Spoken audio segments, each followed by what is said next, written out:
No, I don't mind some. I just forget. Okay. So this is chapter 5, the cause of all causes.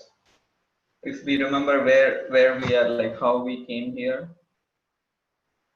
the first section of Srimad Bhagavatam, Canto 2, was that Parikshit Maharaj actually had asked questions to Shukadeva Goswami in the previous canto. So, in replying to that,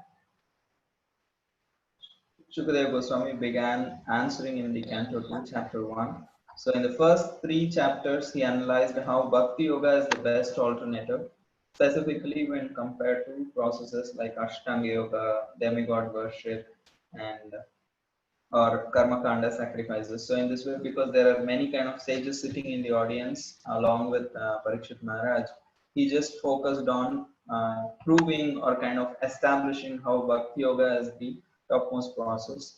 And after doing that, Parikshit Maharaj asked more questions. So the one of the initial part of the questions that last week that we saw was he mainly wanted to know about the creation, maintenance, and destruction of the material universes, specifically the primary creation and the secondary creation. In Sanskrit, we call it Yeah, yeah, sarga yeah. and visarga.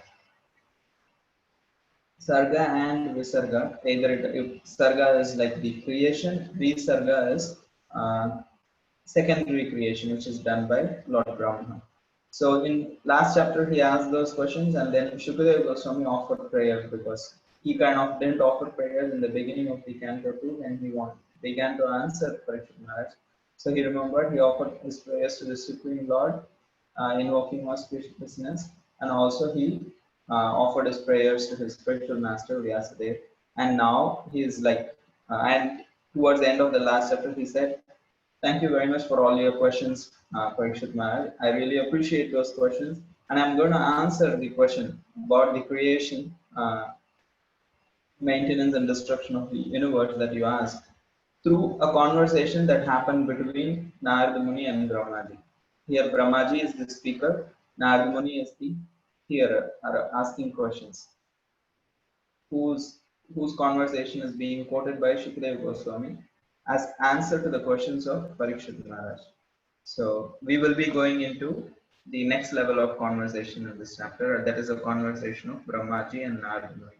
So we will be zooming in to what Shukadeva Goswami is going to explain to Parikshit Maharaj.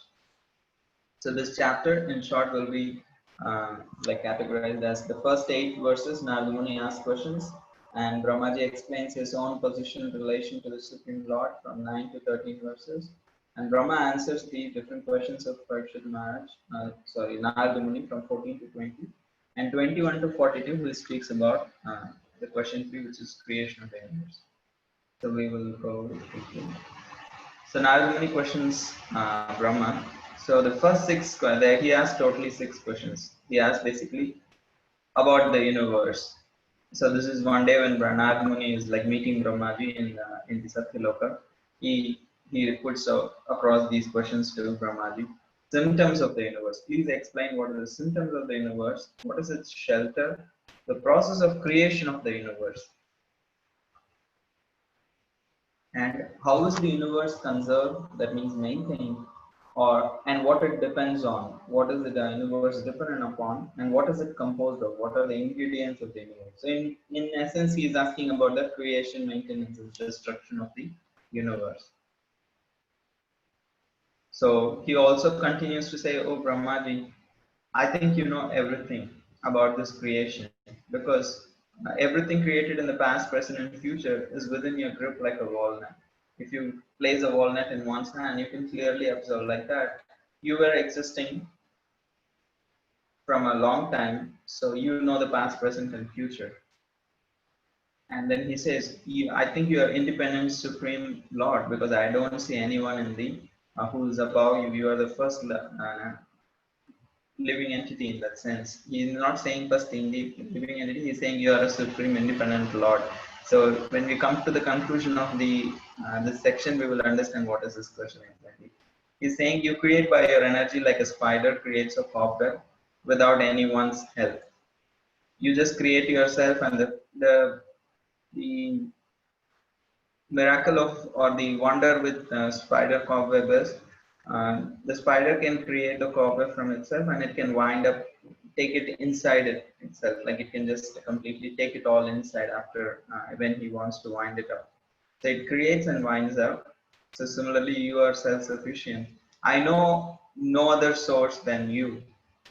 So and then he asks, but I also have a doubt. If you have no other source and you are completely independent and self sufficient, and if you know everything, why are you performing these severe austerities? So I see you always meditating. I always see you performing penances and austerities. But if you are like self sufficient and the supreme independent Lord, and if you know everything and you are the source of everything, then why are you performing sacrifice and severe austerities? And unto whom are you performing? Please clarify. So, yes, Suman Prabhu. Haribol, we Yes, see Suman. in the first canto also that Narad Muni, before actually becoming self-realized, so Hmm. is this conversation from that time, because there also he thinks that Brahma is the topmost, and then Before he gets what I before didn't he get it. gets totally situated in transit devotional He platform. does not think Brahma is. There is nothing in the first canto in the chapters 4, 5, 6 which suggests Okay, that okay, sorry, Brahmaji. sorry. Sorry, Brahma. Prabhu. I just mistook. It's in Brihad Bhagavatamrita, sorry. No, Yeah, sorry, no, sorry. it's not. I understand. That is also that is of a different. It is just trying to find out the or establish the glories of Vrindavan that moved us. But here also he is trying to bring out the glories of Brahmaji and the glories of the Lord. If you see how Brahmaji is answering, it will be very clear. And Brahmaji, instead of directly jumping into the question about creation, he first clarifies this crucial piece of uh, doubt. He says, thank you for these questions. Because of your nice questions, I am able to meditate on the Lord's prowess. So he immediately says that I am meditating on the Supreme Lord, from whom everything comes. So know the Supreme Lord's position. He is above and I am below him. So he says, unless one is aware of Supreme Lord's position, who's beyond me, one is sure to be illusioned by observing my powerful activities. So in that way, he clarifies, in a sense, Narad Muni was giving an opportunity for Brahmaji to glorify and establish the position of the Supreme Lord. And Brahmaji says, I only recreate what is already created by the or manifested by the self-manifesting Supreme Lord, just as the sun and other luminaries reveal what is already revealed by the Lord. Say, when the day comes, that when the light comes, we actually see things. But that doesn't mean the things were created by the light. It was already existing and the light was revealing to us. Similarly, the whole creation was there, but Brahmaji just recreated it, gave the living entities body, and in that way he performed a secondary creator functions. But the creation was already manifested by the Supreme Lord in one sense. So that's what he is saying.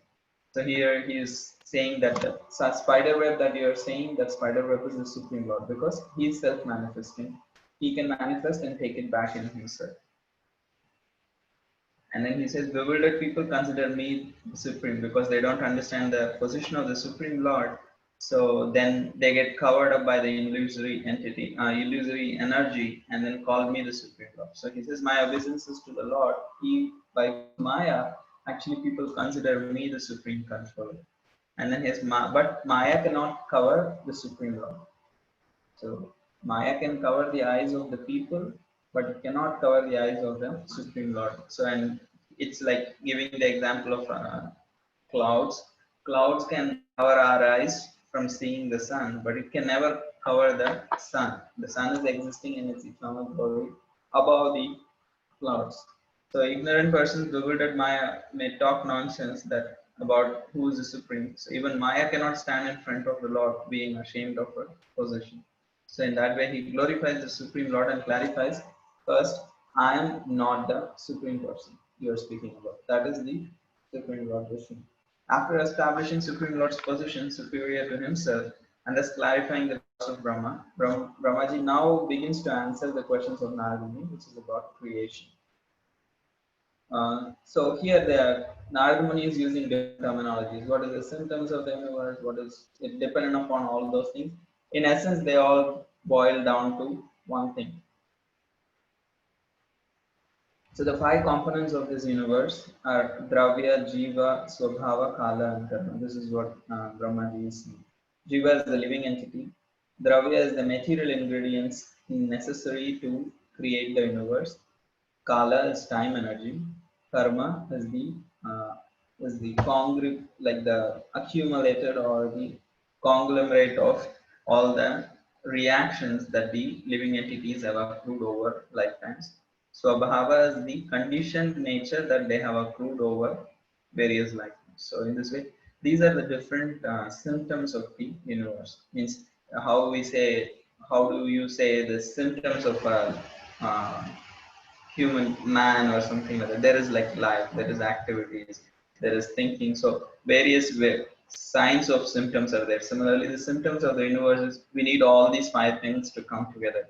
If the jiva was there, there is no time energy, then it does not work.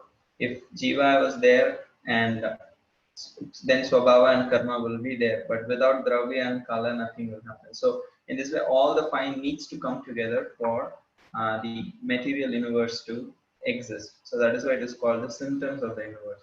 These are his differentiated parts and parcels. He's speaking about energies, and nothing but the Supreme Lord exists in truth. So in essence, he said the symptoms of the universe are these five things, but it is all basically coming from the Supreme Lord Vasudeva. And the next question is, what is the shelter of the universe and what is the universe dependent upon? So then he says Narayan is the shelter of the or the dependence of the universe. He says how Narayan is the Gati, Narayan is the Narayana Parovida, Narayana Parovati. In that way he is glorifies that Narayan is the shelter of everything and the universe is dependent upon the Supreme Lord Narayan. And after this he comes to the Parikshit Maharaj in between now asks more questions. He says, "No, I'm so sorry. This is this is wrong. This is a title mistake.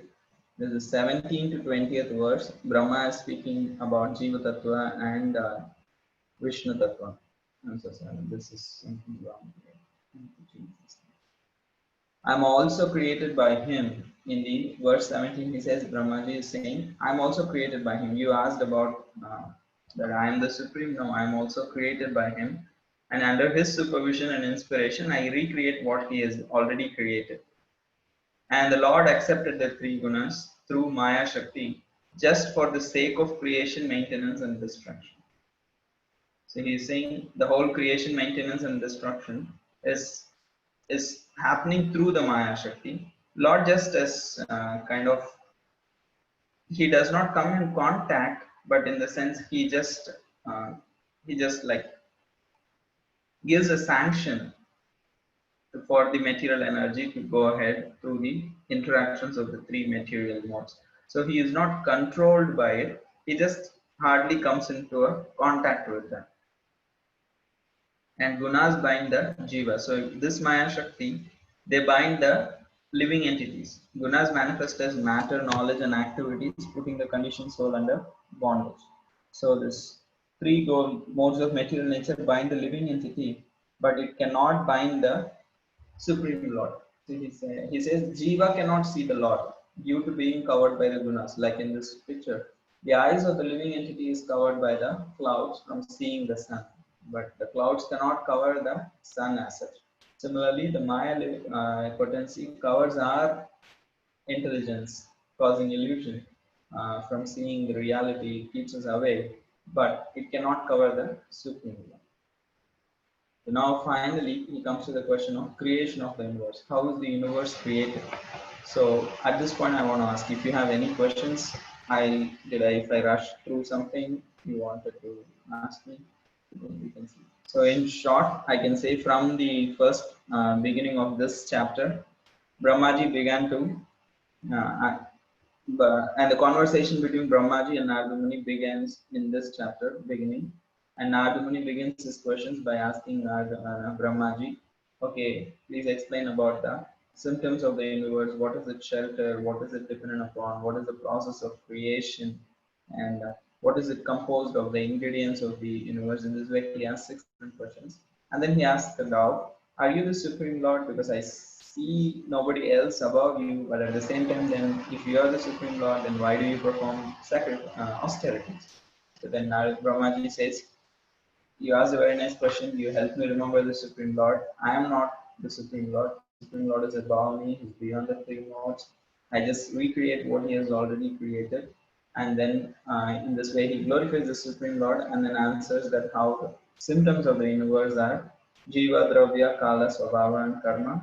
And the Supreme Lord Narayana is the shelter of the universe. The universe is dependent upon the Narayan. And then he also explains what is the difference between Jiva Tattva and the Ishwara Tattva, Supreme Lord, explaining how the Jiva Tattva is under the three modes, whereas the three modes are under the Supreme Lord. So it's the Supreme Lord on the top of the hierarchy. And now he comes to the question of creation of the universe. So because we have heard so many theories in the scientific world, like okay, there is Big Bang or there is parallel universes, so many. Uh, yes, Suman Prabhu, go ahead. Yeah, Prabhuji, two small clarifications. Yes. One is how is Maya Devi different from the three modes of nature? Is it like three modes are Daivihi under the control? Esha Gunamai Mama Maya Duratinda. Krishna does not say differentiate in Bhagavad Gita. He says Daivihi Esha Gunamai. She is Gunamai. She is composed of three modes. Mama Maya. He denotes there is an identification for Maya. Who is she? She is composed of three modes. Almost non-different. Okay. Second thing is about Swabhava. So, just a minute. Is the Swabhava actually, you told it's like conditioned nature, but shouldn't the Swabhava be intrinsic nature? Because if you're telling it's conditioned, then uh, In this case, because it is the material creation, like there it is. So that Swabhava is also stored, and it is the intrinsic nature is with the soul. The jiva has it. It's not a separate thing. The conditioned nature is the separate from the nature of the soul. That is why it is accounted separately. But the original nature of the soul is with the soul. It comes with the soul. When I say jiva, there is a yeah, separate category, right? There are five categories. I said jiva, dravya, yeah, kala, karma, and swabhava. The yeah. original swabhava comes with the jiva. This swabhava It, is different. It's artificial for that jiva. That's why it is classified separately. so do you mean this Swabhava is like Varnashram, something like that? No, impressions Okay, of our material, like impressions coming because of the past karma. We okay. all have certain personalities, certain impressions, desires, basically mundane desires, Mhm. attachments to this world, false ego. Those things that like come together to make this Svabhava. Okay. It's not one's nature or occupational duty. No, not like that. The Okay, occupational duty is becomes like kind of like a, say for example somebody is Brahminical, somebody is Kshatriya. Means it yeah. comes from little bit of from the conditioned nature. It Okay, is to because we have facilitate the seen. conditioned nature in the Lord's service in a way the society can function Okay, in a compatible way for spiritual advancement. That's why it's categorized. Those things are created by Krishna to facilitate this Swabhava. okay. Thank you. Hope this answers right.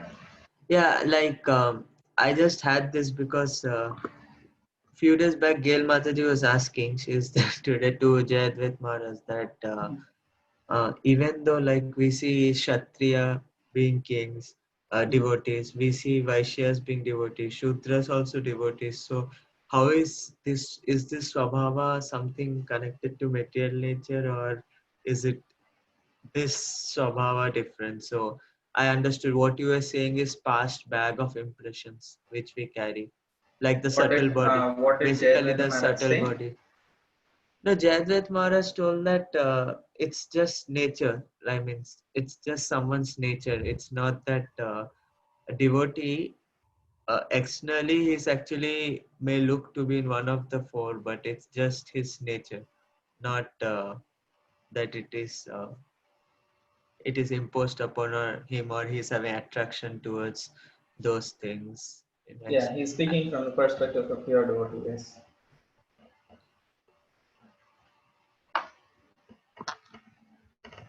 Thank you, bro. Please. Yeah. Okay, can we go ahead? Oh, okay. So this topic is going to be creation of the universe. It's a little dense. Let's see. We have 20 minutes. Creation of the universe. This is the question 3 of Narad Muni's question to Brahmaji. In the Sanskrit it is called, in the verse it is called Yataha Srishtam. How is the creation happening? Srishtam is creation, Yataha how?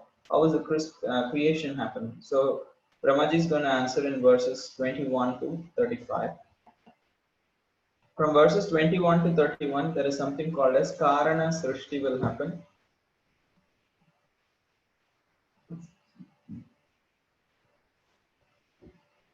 And verses 32 to 35, Karya Srishti will happen.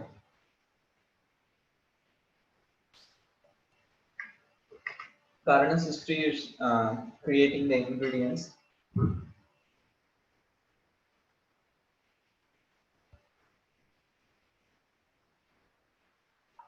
So if at all you have a chance to have the book along, it would be nice. You can see how the translations are being presented here.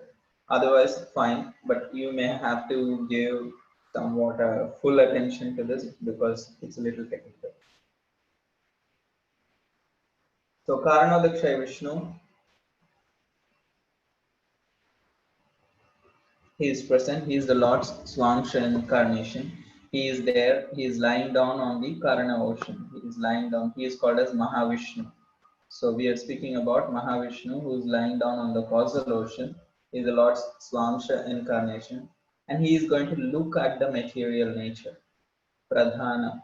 It is not active. It is just a small cloud-like portion on the spiritual world. It is not. It is considered 1/4 of the overall creation. It is just a corner of the universe, you could say. So this is like a cloud-like material ingredients gathered. So now he glances at the material nature, which is called as pradhana. It is not active in the sense the three modes are inactive.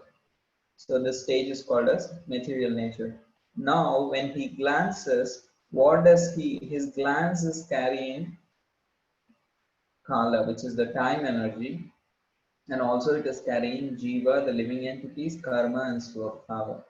So in this way, he is injecting these things into the material nature through his contact, through his glance. So this is all the contact that Vishnu has with the material nature in one sense. He just looks at it. That's all is his creation. That's all is his relation with the material nature. So now that his glance has involved or invested the potency of time, jiva, karma, and swabhava, what happens to pradhana is it transforms. The time actually agitates the pradhan and activates the three modes. So that becomes from pradhana, it transforms to mahat tattva. So this particular mahat tattva, it is the first change from the pradhana where goodness is predominant. The goodness, the sattva is predominant, and this when the sattva is predominant, the material nature is called as mahat tattva. But with the time energy, the material natures are constantly in struggle. As we read in Bhagavad Gita, there is always a competition between the modes. Sometimes goodness, sometimes passion, sometimes ignorance, like that. Here, over time, the sattva changes into, from mahat tattva, it changes into sutra tattva, which means it predominantly in passion, in the mode of passion, rajogam. So when the sutra tattva over time transforms into ahankar, that is the material nature predominantly in the mode of ignorance. This ahankar, and we are not speaking about the individual false ego of the living entity, but we are speaking about the overall material nature, which is predominantly in tamoguna. So that is called as ahankar. So once this ahankar is there, from here the whole material creation is going to manifest. So we can understand in terms of lessons, we can see how the whole material creation itself is predominantly coming from the ignorance, mode of ignorance.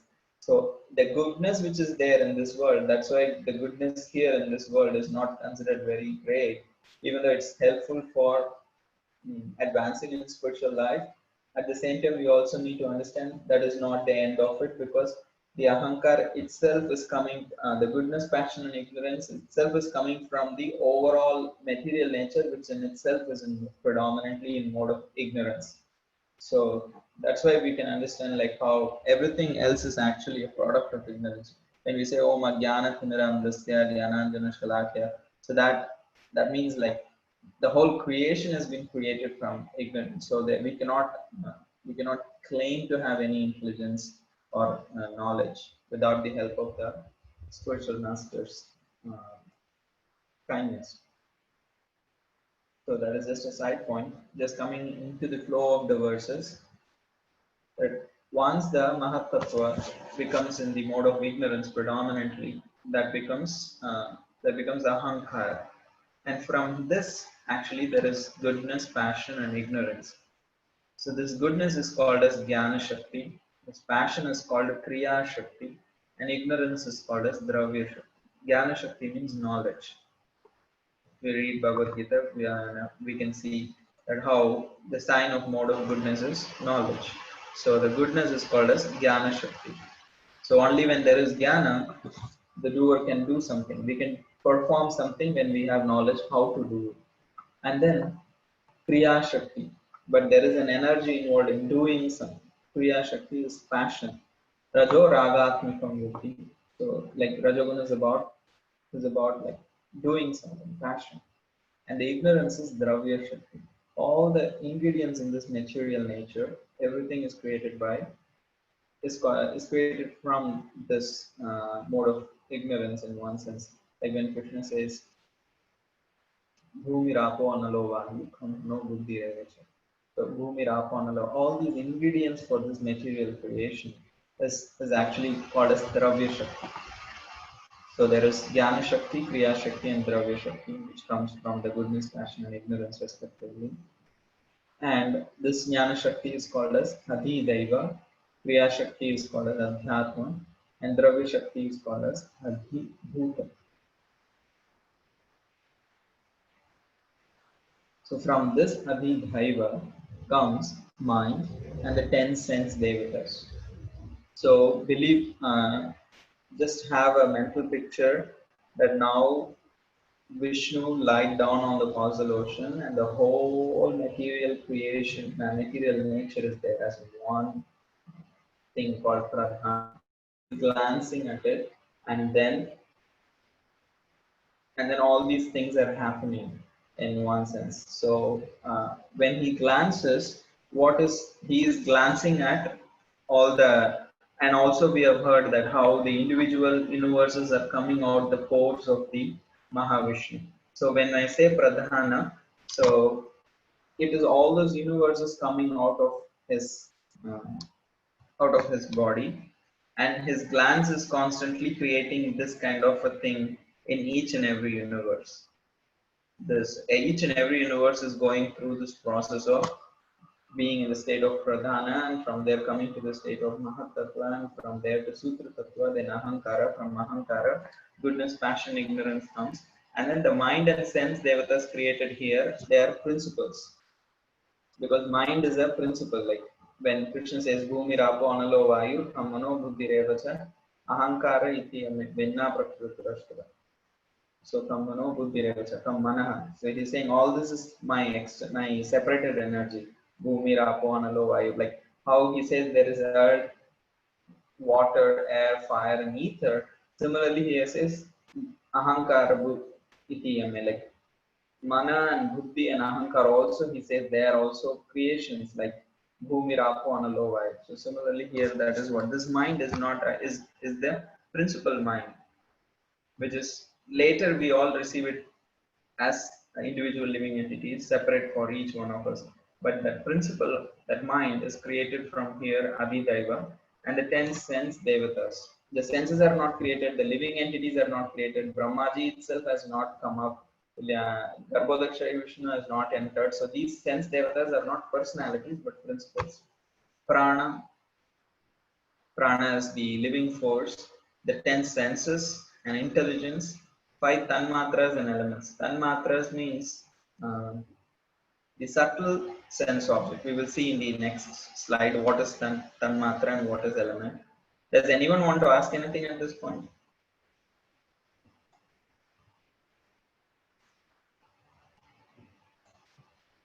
Is it like kind of clear so far? Do I have all of you with me? What are 10 sense devatas? 10 sense devatas, they are like big devatas. For the ears, for the eyes it is Surya, for the skin it is Vayu, and for nose it is Ashwini Kumaras. It is like twins, that's why the Ashwini Kumaras considered twins demigods. There are 2 holes here. And tongue is Varuna Dev, because we have saliva coming out. Without water we won't be able to experience what is the taste. And hands is Indra, and feet is Upendra, voice is Agni, and anus is Mitra, and genitals are Prajapati, reproduction. So that is why Prajapati is representing that. So these 10 Devata principles are created first. So now we will, anything else to ask, Prabhu? Means these are the personalities. These are not personalities, because the personalities will come later. When Brahmaji comes, after Brahmaji, these personalities will be created. But in principle, say for example, sometimes when you hire a person in a company, before hiring him, you create a profile for him. Okay, what this person should be doing, like roles and responsibilities. So I see this as something like that. So this is the profile of those like those positions. So what is this devata or this profile has to have? And this is the mind in principle. This is the intelligence in principle. This is living energy in principle. Because the individual creation will be done by Brahmaji, but he has to have a prototype. So that prototype is what the Supreme Lord creating. So those are the posts, right? The post. yeah, post. Yeah, in one sense we can say post. Yes, profile or post. True. Roles and responsibilities of those posts. Yes, true. So the 5 subtle tanmatras means subtle sense objects. Like sound is the subtle sense object of for ether. It is a gross element is ether, but the subtle sense object is sound. From ether comes actually touch, which is the next subtle sense object. Based on touch, from touch comes air. So how do we know the air is there? That is based on the effect of touch. And from air comes form. From form comes fire. If you see, increasingly these each and every gross element has all these previous subtle sense object also. Ether has only sound, it has no other subtle sense object. But air can create sound, but the most distinguishing feature of air is touch, not sound. And for fire also, fire can create sound and we can touch fire. But the most distinguishing factor is you cannot see ether or air, but you can see fire for the first time. That's why form is the distinguishing subtle sense object of fire. From fire comes taste. So so far, if you see these 3 subtle sense objects, gross sense objects, we cannot taste them. We cannot taste ether, air, or fire, but we can taste water. So water has sound, can create sound. We will be able to touch water, and water can take the form of wherever, in whatever container you put. But the most distinguishing aspect of water is not form, touch, or sound, it's taste. And from water comes the next subtle sense object called smell. So far, if you see, there is air can carry smell, but essentially air is not having any smell. So either air, fire, water, none of these has any smell. So the smell is the gross element, earth. So earth can create sound, touch, form, taste, but the most distinguishing part of earth is the smell. So that is what is the most distinguishing part of the earth. So does anyone have any questions at this point of time? So just to go quickly, the previous slide. So we saw that how from Ahankar came Jnana Shakti, Kriya Shakti and Dravya Shakti, and from which Adidhaiva, Adhyatma and Adhibhuta. If you see Adidaiva, because it is all creating the sense devatas in the mind. Adhyatma is the intelligence, prana and 10 senses, and Adhibhuta is 5 tanmatras and 5 elements. The gross elements come from the ignorance, Dravya Shakti. So now we saw what are those subtle sense objects. Sound, from sound comes ether, from ether comes touch, to air form comes fire, from fire comes taste, from taste comes water, and from water comes smell, and from smell comes earth. So now this Karna Srishti is over. So the Supreme Lord has created, has looked at each and in every universe coming out of this force, and all these reactions have taken because of the glance that he deposited on each and every universe that is coming out. So it went from the state of Pradhana to Mahat Tattva, from Mahat Tattva, which has Sattva Guna predominance, it goes to, becomes Sutra Tattva, in which passion is predominant, and from there it goes to the state of Ahankara, where Tamoguna is predominant, and from that Tamogun all the other things have come, Jnana Shakti, Kriya Shakti, Dravya Shakti, in that way. And now that Karana Srishti is over, now Karya Srishti. Karya Srishti is that there are 20, all the elements are created, but they are in an unmixed state. Like it's like you want to make a sabji or some one preparation, and you have collected all the ingredients, all the vegetables are cut and kept ready, the lentils are soaked, water is boiled, so every ingredient is ready, but they all have to come together to make a dish.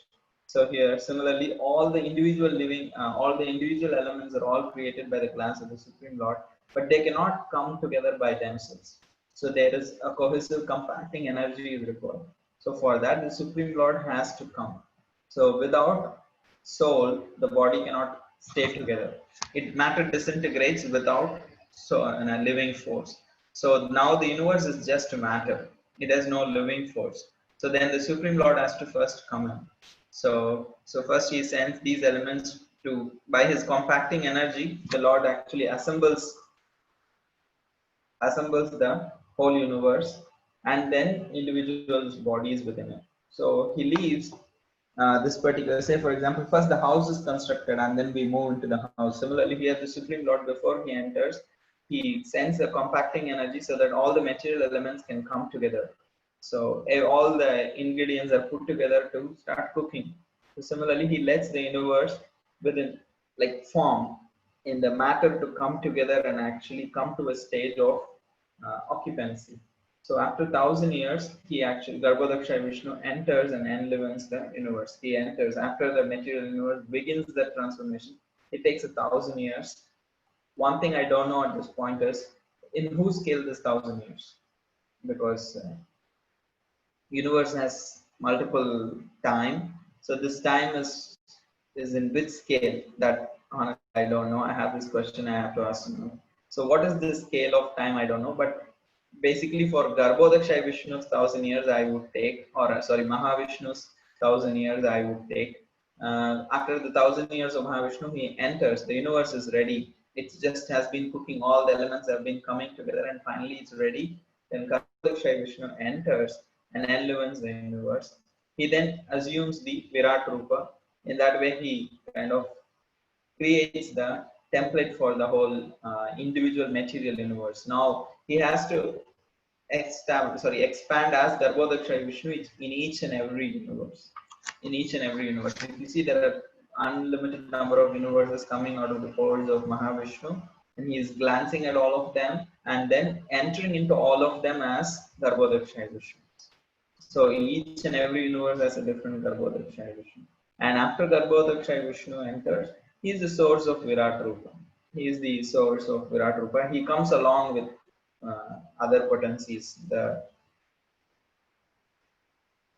So the rest of the chapter is basically explaining how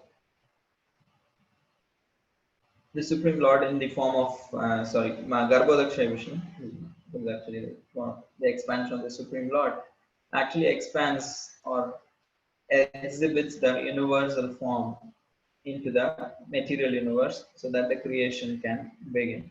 So he creates a kind of a template. All these principles he is creating. Okay, Brahmana, Kshatriya, Vaishya, Shudra, like the mouth, head, arms, thighs, legs of a form. Or we can see that in another way, Swargaloka is on the top or the upper loka, Bhurgovar Swaha. So chest to head, navel and legs. Or we can see how Satyaloka is the head, Tapaloka, like this. All the different planetary systems are placed as a human form. So after this, we will go into the chapter 6. So basically, this particular chapter explained Karya Srishti and Karna Srishti. Karna Srishti is creating all the ingredients, elements. Oh wow, 7:45. I exactly finished at the end of the chapter 5. So what I was saying, we saw two things, Karna Srishti and Karya Srishti. Karna Srishti is actually creating the elements, ingredients, and the Karya Srishti is bringing them together by the Garbhodakshayation entering into the universe. So, questions?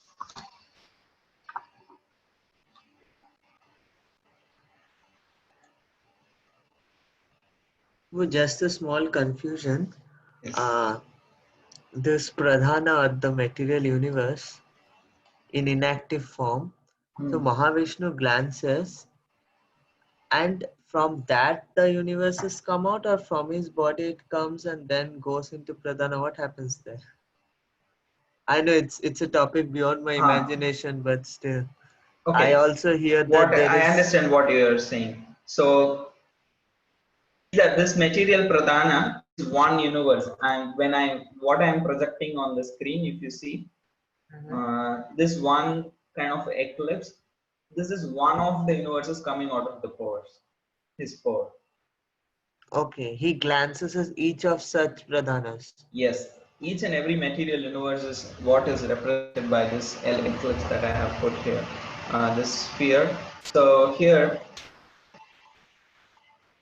he glances then each and every material universe, which is in a state of pradhan when it is coming out of the body of this is Lord Vishnu.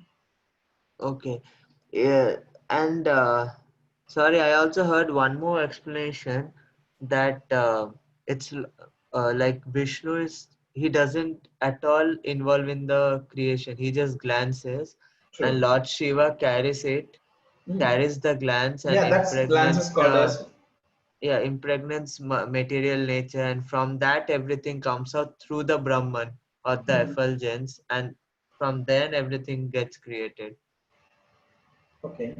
Because this effulgence one is, that's what Dhruva Maharaj is telling in the fourth canto.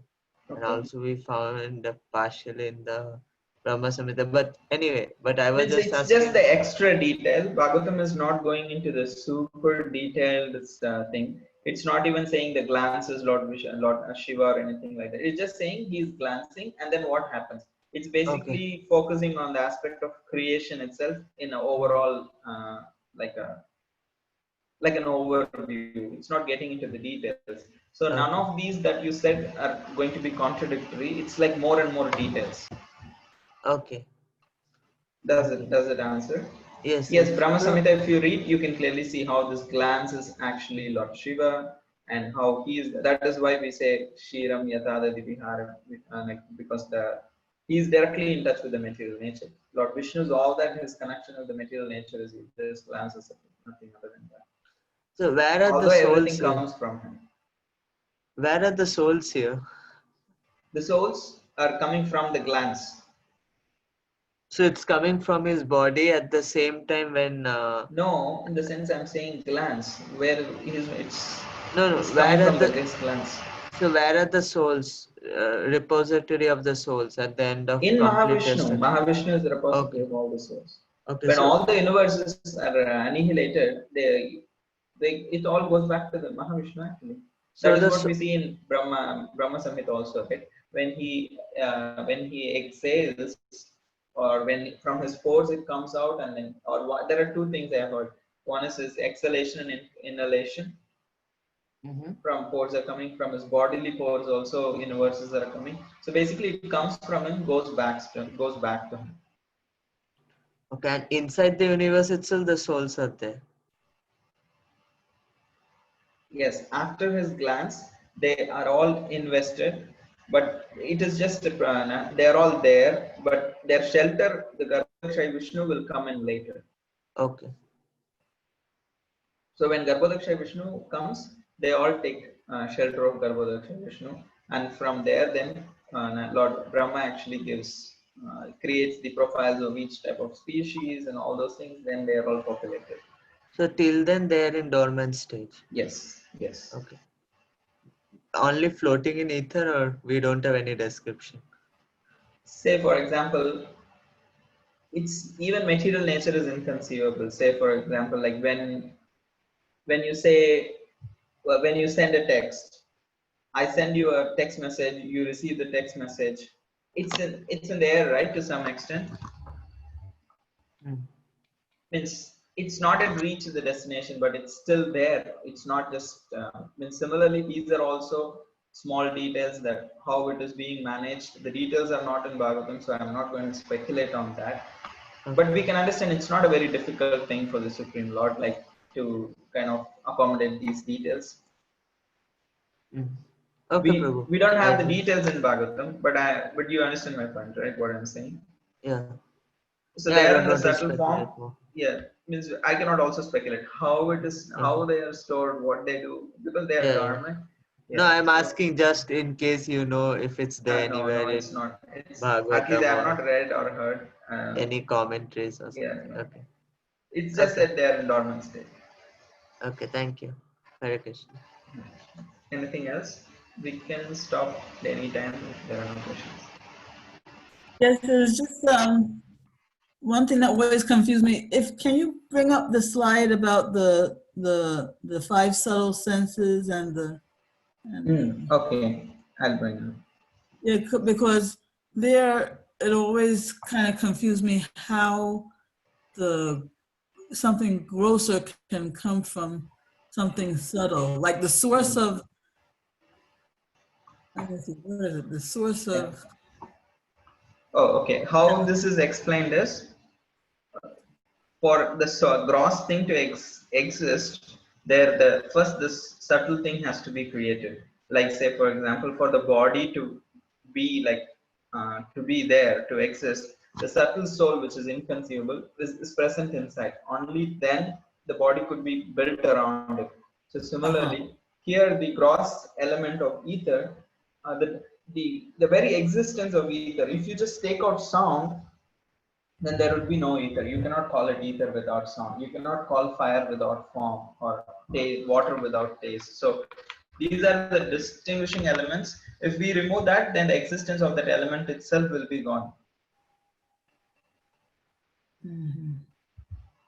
I mean, so this is the distinguishing. You understand that point, but you are asking how is from a gross material element like ether can come from a subtle material element like sound. Yeah. I don't have an answer in that sense, but Krishna says clearly that these are all coming from him. But what is that process? Bhagavatam does not explain. I understand, like we are this is how modern science explanations and the Bhagavad Purana or general Puranic explanations differ. Even for Krishna in the seventh chapter Bhagavad Gita, when he has to speak about material energy, all that he has to say is one verse, half a verse actually. He says, "Bhumi rapanalo vayu tamino buddhikacha ahankare ityane hinna prakritirashtada." He just finished the whole thing, material creation, in one verse. Okay, these are all the elements. They're all from me. They're separated energies. But you go to the scientists, they'll have a huge chemical table, like a table. And I remember, like when I was in school, reading each and every organic tables in chemistry, like each and every element has a certain number and so many names. So they go into detail because we as conditioned souls, we are trying to figure out, at least the scientists from the viewpoint, in a mood of controlling things so that we can take control of those things, we can actually exploit those things. But for Krishna, his idea is, okay, this is all created by me. Your job is not to understand how is it created. Your job is to make sure you get out of this place. Mm-hmm. Yeah. So that is the principal difference of trying to explain things in Bhagavatam and trying to explain explanations given by scientists. Because we have this curiosity. To some extent, the Puranas explain, but the actual, okay, from how sound ether comes, that I have not seen in the Puranic explanations. Yeah, we just have to accept that. Yeah, this thing, I honestly feel the same questions, but I just thought, okay, this probably is the difference in their way of approaching this aspect of creation. Like, whereas like scientists are trying to know how everything came from one thing from another, but here it's given in terms of principle. Okay, this is how it is created, you understand, so that you get out of this place. Yeah. Also, when we were talking about Karta, Karna, Karya, Mm. and we said Karta is the doer, Karna is the cause. Mm. I was just trying to remember how doer is different from the cause. Let me see. Oh, okay. Say for example, that's why the pot example is taken here. Say for example, the cause is the effect is the pot, and the cause is the action of making that pot, that skill, and then the work of doing making the pot. And the potter, the person who's making is the karta, is the doer. He is different from the action. The endeavor itself is called the kriya shakti. The endeavor is the skill of making, art of making, and then at the end we have the product of pot.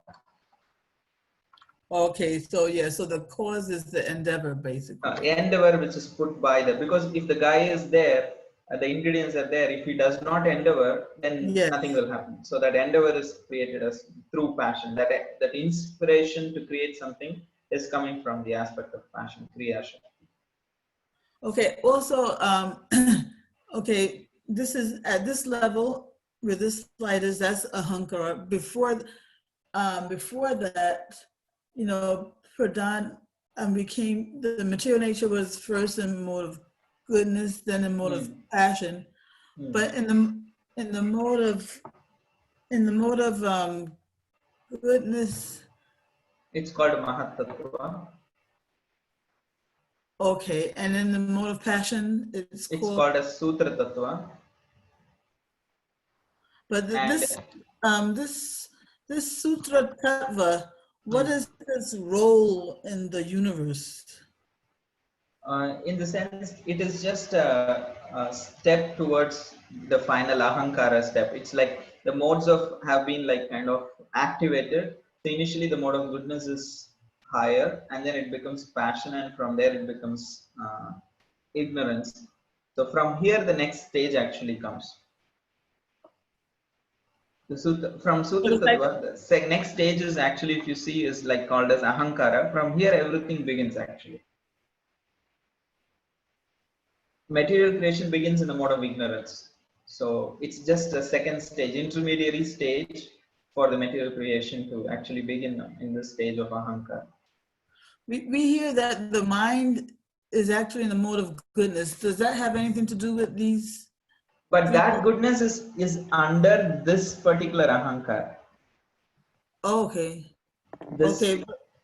Where it's under in this particular ahankar, which I showed in the previous verse, this ahankar, I have symbolized here as a sphere, but here if you see, I have just put it as a box. But this ahankar, from which actually goodness, passion, and ignorance comes, and from which jnana shakti, adi, daiva, and mind and devatas. So that's why this goodness is considered tainted by ignorance. Yeah, right. 10 senses and intelligence is a passion. Do I have that down? Wait, 1 second.